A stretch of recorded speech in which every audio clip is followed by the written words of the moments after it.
As surging energy prices create uncertainty for inflation and the job market, Texas leaders are celebrating some new economic data. Today, the state released labor market research for March, and it looks like the Texas economy is showing some strong signs of growth. KVUE's Daniel Perot joining us now in studio. And Daniel, even if the numbers look good, not everyone is feeling that way about them.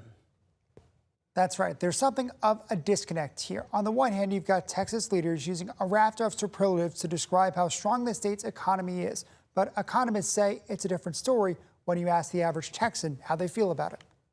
Even with the conflict in Iran straining economies around the globe, the Texas economy showing strong growth to start the year. It's a very encouraging report by just about every measure. The state adding 46,800 non-farm jobs in March, setting a new record for total jobs of more than 14 million. Texas is substantially outperforming the national economy. Texas grew about 4 times faster over a 12-month period. But the state is still behind its usual pace. Last year, Texas gained 80,000 jobs compared to the 230 to 240,000 it typically does. So far this year, the state has gained 150,000 jobs. We're back on the pace that we've been on more historically at this point in time.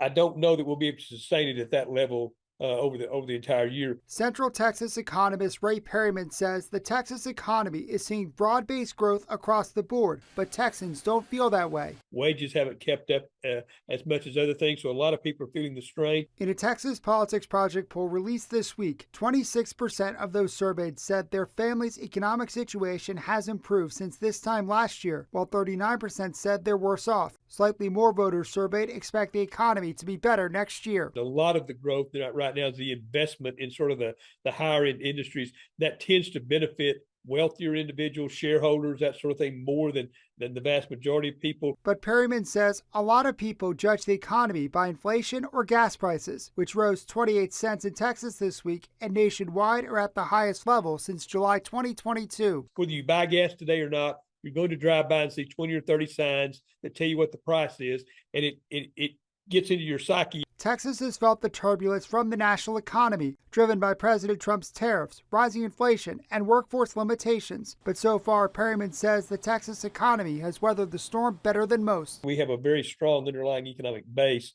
that is allowing us to overcome a lot of that. We did see a small increase last month in employment in the mineral sector. That's the Texas oil and gas industry. Texas produces about half the oil in this country. So given the current situation, that's a big strength of the Texas economy right now. But some experts worry the longer this conflict in the Middle East goes on, the more damage it could do to the economy.